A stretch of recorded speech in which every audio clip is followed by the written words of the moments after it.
What if every word you thought, every move you made was under constant surveillance? In a world where Big Brother is always watching, one man is about to commit the most dangerous act imaginable. He's going to write a diary. This isn't just a story. It's a chilling glimpse into a totalitarian future that still haunts our present. We're about to step into a London unlike any you know, where conformity is survival and defiance is death. It was a cold April afternoon when Winston Smith slipped through the glass doors of Victory Mansions. He pulled his chin to his chest, trying to escape the bitter wind, but a swirl of dust rushed in with him, filling the air with the smell of boiled cabbage and old rags. On the wall hung a poster, larger than life. It was the face of a man in his mid-40s, with a heavy black mustache and rugged, handsome features. Winston ignored the broken elevator and headed for the stairs. Even on good days, it rarely worked, and now electricity was rationed for Hate Week.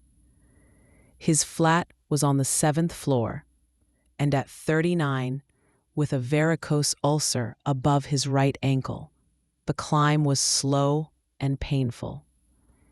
At the end of each flight, that enormous face stared from the wall opposite the elevator. The image was designed to make you feel those eyes following your every move, no matter where you stood. And beneath it, a stark warning. Big Brother is watching you. Inside his flat, a voice from an oblong metal plaque on the wall, a telescreen, droned on about pig iron production. Winston flicked a switch, lowering the volume, but you could never turn it off completely. Winston, small and frail in his party uniform of blue overalls, walked to the window. His fair hair and reddened, roughened skin were testaments to poor soap, blunt razors, and the biting winter cold. Outside, the world looked bleak and colorless, despite the pale blue sky.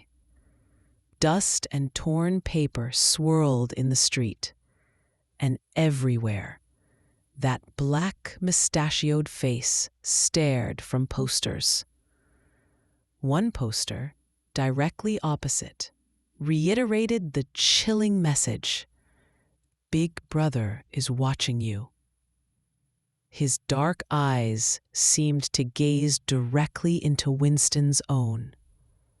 A helicopter, a police patrol, darted low between the rooftops, peering into windows. But this wasn't what truly inspired dread. That fear was reserved for the thought police. The telescreen, capable of both transmitting and receiving, picked up every sound above a low whisper and watched Winston whenever he was in its field of vision. You could never know when you were being observed, only that it was always a possibility. So you learned to live by instinct, assuming every sound was heard, every movement seen, unless you were in the dark. Winston kept his back to the telescreen, a safer position, though he knew even your back could betray your thoughts. About a kilometer away, the colossal white pyramid of the Ministry of Truth, Minitru in Newspeak, loomed over the gloomy London landscape, the capital of Airstrip 1, Oceania's third most populous province. Winston struggled to recall childhood memories. Had London always been this quiet, filled with decaying houses and bomb sites? But memory was futile. Only fragmented, incomprehensible images remained. The Ministry of Truth stood apart, a gleaming white concrete pyramid 300 meters high. From his window, Winston could clearly read the party's 3 slogans emblazoned on its facade. War is peace, freedom is slavery, ignorance is strength. London boasted 3 other identical structures, dwarfing everything around them. The truth, news, entertainment, peace, war, love, law and order, and plenty economic affairs. But of them all, the Ministry of Love was the most terrifying. It had no windows, and you couldn't get within half a kilometer without official business. It was a fortress of barbed wire, steel doors, and machine gun nests, guarded by grim-faced men in black. Winston abruptly turned, forcing a quiet, optimistic expression onto his face, the advised demeanor when facing the telescreen. He walked to the small kitchen, knowing he'd missed lunch at the canteen, and that only a dark piece of bread remained, saved for tomorrow. From a shelf, he took a bottle of Victory Gin, a sickly, oily liquid. He poured a teacupful, steeled himself, and gulped it down. His face, but then the burning subsided, and the world seemed a little brighter.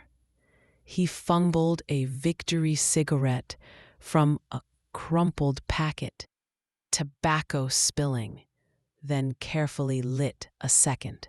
He moved to the living room, sitting at a small table to the left of the telescreen. This particular telescreen was unusually placed, fixed on the long wall opposite the window, not commanding the entire room. To its side was a shallow alcove. This recess was Winston's blind spot.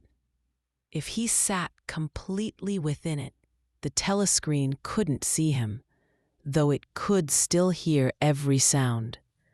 This unusual layout and the beautiful notebook he now held sparked an idea.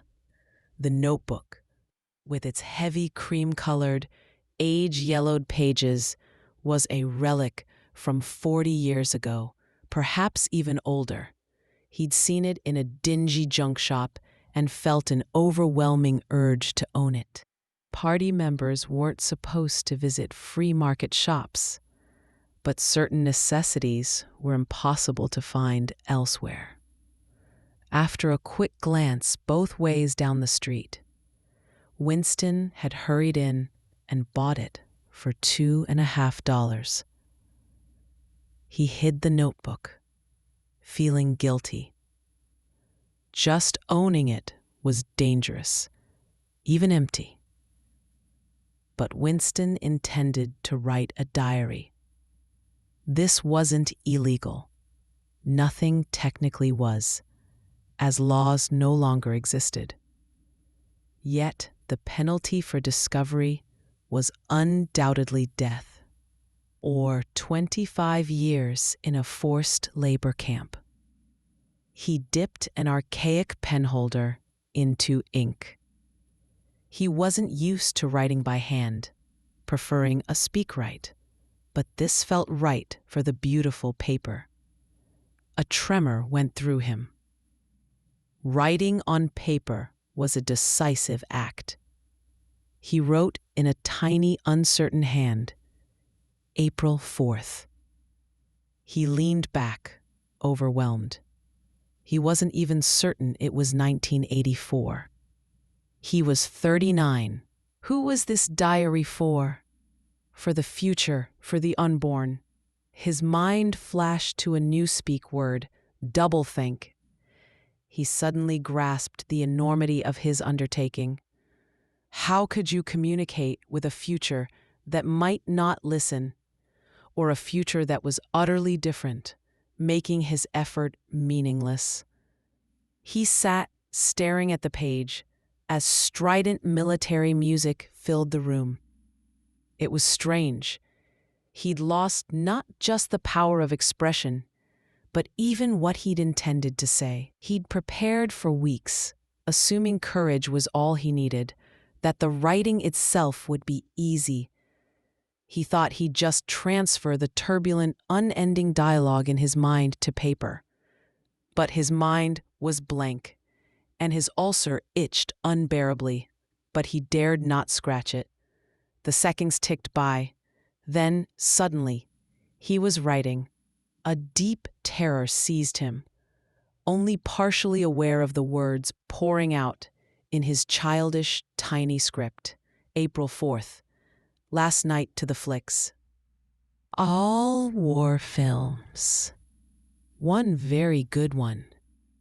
It was about a refugee ship being bombed somewhere in the Mediterranean. He described the horrific scene. A fat man shot while swimming, the sea around him turning pink, the audience laughing. Then a lifeboat of children, a terrified woman clutching a screaming child, and a 20-kilogram bomb dropped among them. The climax, a child's arm rising, rising, rising into the air, followed by a camera. The party seats applauded.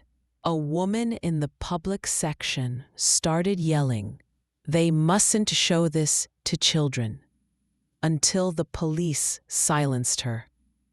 "I don't think anything happened to her," he wrote, "because no one cares what the proles say. The reactions of the proles never matter." Winston stopped, a cramp seizing him. He didn't know why he'd written this nonsense. But then a completely different memory. It had happened that morning at the Ministry of Truth. Around 11 o'clock, chairs were being dragged into the records department for the 2 minutes hate. As Winston went to take his seat, 2 people he knew by sight entered. One was a girl he often saw, around 27, with thick hair, a freckled face, and athletic movements. She wore a tight crimson sash, the emblem of the Anti-Sex League. Winston disliked her instantly. He hated most women, especially young, pretty ones, who were the most fanatical party members and slogan swallowers. This girl seemed more dangerous. Once, her sidelong glance had filled him with black terror. He'd even suspected her of being thought police. He felt a constant uneasiness, dread, and hatred toward her. The other was O'Brien, a powerful inner-party member. He was large and burly, with a coarse, brutal face, yet he possessed a peculiar, disarming charm. When he pushed his spectacles onto his nose, it was a gesture that hinted at something more. He sat 2 chairs from Winston, with a small, sandy-haired woman between them. The dark-haired girl sat directly behind Winston. Then a frightful, grinding sound, like an unlubricated machine, burst from the telescreen. It made your teeth grit, your hair stand on end. The hate had begun. The face of Emanuel Goldstein, the enemy of the people, appeared. Murmurs and a faint cry of disgust rose from the Goldstein, once a party leader almost on par with Big Brother, had become a renegade, a defiler, condemned to death, now mysteriously escaped. Goldstein was always the central figure of the hate. He was the chief conspirator, the source of all treachery and heresy, constantly breeding conspiracies, perhaps even from a hideout within Oceania itself. Winston felt a painful mixture of emotions. Goldstein's thin, Jewish face, with its fuzzy hair, goatee, and senile silliness, was profoundly contemptible. His voice, a sheep-like bleating, launched into his usual venomous attack on party doctrines. He denounced Big Brother, demanded peace with Eurasia, called for freedom of speech and thought, shrieking that the revolution had been betrayed. His words, a satirical imitation of party orators, were filled with more newspeak terms than any party member would normally use. Behind Goldstein's head, endless columns of expressionless Eurasian soldiers marched across the telescreen, their monotonous boot tramp forming a backdrop to his bleeding. Within 30 seconds, half the room erupted in uncontrollable rage. It was hard to endure the sight of that self-satisfied face, backed by the terrifying power of the Eurasian army. Merely seeing Goldstein or thinking of him automatically aroused fear and fury.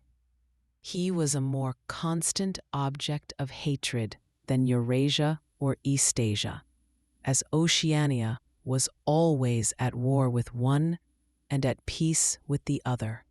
But here's the thing. Goldstein's influence never seemed to diminish.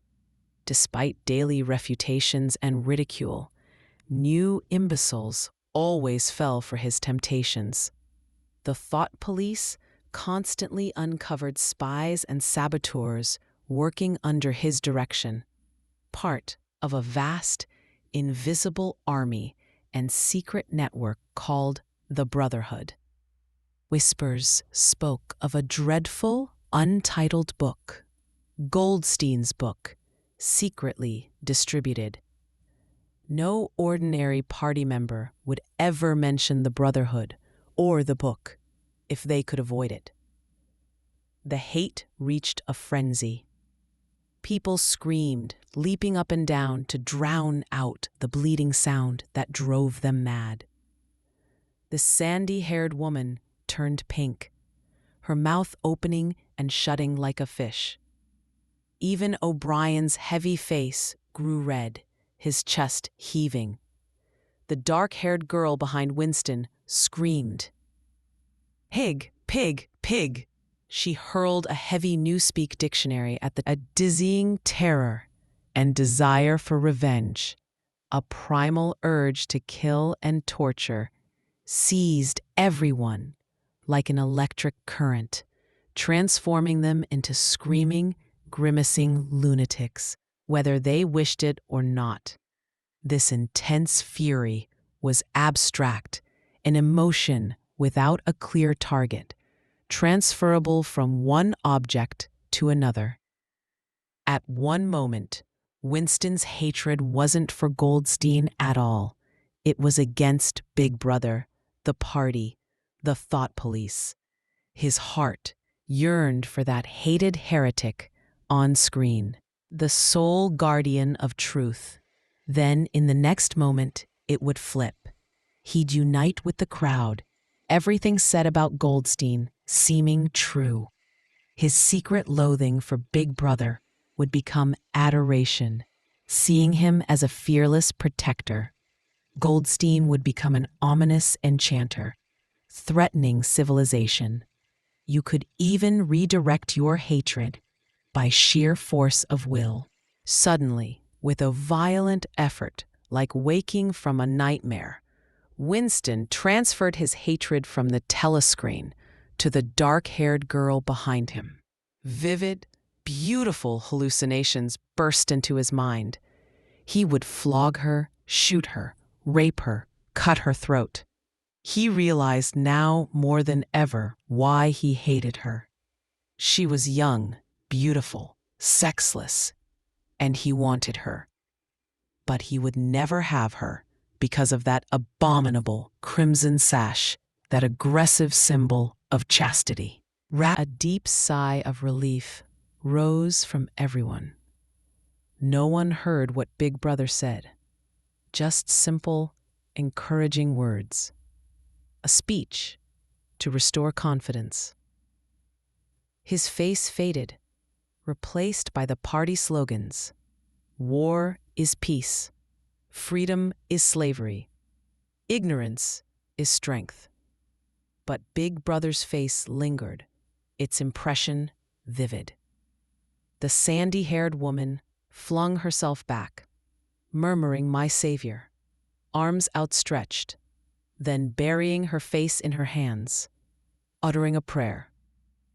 The whole crowd burst into a slow, deep, rhythmic chant. Big Brother, Big Brother. It was a primitive humming sound, like bare feet padding and drums beating. A hymn to Big Brother, but above all, a self-hypnosis, a deliberate drowning of consciousness. Winston felt a chill. He'd been unable to prevent himself from joining the collective delirium during the hate. But this subhuman chanting always filled him with horror. He chanted, of course. It was impossible not to. To control his feelings, his expression. But for a second, his eyes could have betrayed him. And in that precise moment, something significant happened. His eyes met O'Brien's. O'Brien, having removed his spectacles with that characteristic gesture, was about to push them back onto his nose. Their eyes met for a mere fraction of a second. But in that instant, Winston understood. He knew O'Brien was thinking as he was. A message passed between them, impossible to misinterpret. Each mind opened to the other. O'Brien seemed to say, "I am with you. I know exactly how you feel. I know your revulsion, your hatred, your contempt. Don't worry, I am on your side." Then the flash vanished. O'Brien's face returned to being unreadable. That was all. Winston wasn't even sure if it had truly happened. An incident like this had no consequences except to keep alive the hope that others were hostile to the party. Perhaps the Brotherhood truly existed. Despite endless arrests, confessions, and executions, he couldn't be certain the Brotherhood wasn't a myth. He had no evidence, only fleeting glimpses, overheard talk, faint scribblings. Sometimes, a tiny, recognizing movement of a hand between strangers. It was all guesswork. He could have imagined everything. He returned to his cubicle, not looking at O'Brien again. The thought of pursuing it was too dangerous. For a second or two, an ambiguous glance. That was the end of it. But even that was an unforgettable event. In the locked loneliness, this time, his pen had glided gracefully in large, elegant lettering. Down with Big Brother. Down with Big Brother. Down with Big Brother. He'd filled half a page. A ludicrous panic seized him. It was silly. Writing these words was no more dangerous than simply starting the diary. He felt tempted to tear out the pages, abandon it, but there was no point. It made no difference. Whether he wrote down with Big Brother or not, whether he continued the diary or not, it didn't matter. The thought police would get him either way. He had committed the supreme crime, the one containing all others, thought crime. And thought crime could not be concealed forever. You might hide for a time, but they would get you sooner or later. It always happened at night. The sudden awakening, the rough hand, the glaring lights, the ring of hard faces around your bed. No trial, no record. People simply vanished, always at night. Your name deleted. Your existence canceled. You became an unperson, vaporized. A sort of hysteria seized him. He began to write hurriedly, sprawling. They'll shoot me. I don't care. They'll shoot me in the back of the neck. I don't care. Down with Big Brother. They always shoot you in the back of the neck. I don't care. Down with Big Brother. He leaned back, a little ashamed, and put down his pen. The next moment, he gave a violent start. Someone was knocking at the door. He sat motionless, a frightened animal. A faint hope flickered that they would go away. But the knocking repeated. Delaying was the worst thing. His heart thumped, but his face, through long habit, was expressionless. He rose and moved ponderously toward the door. In a world designed to crush individual thought, even the smallest act of rebellion can ignite a spark. What do you do when your every move is monitored and your very thoughts are a crime? The answer, as Winston Smith is about to discover, might cost you everything.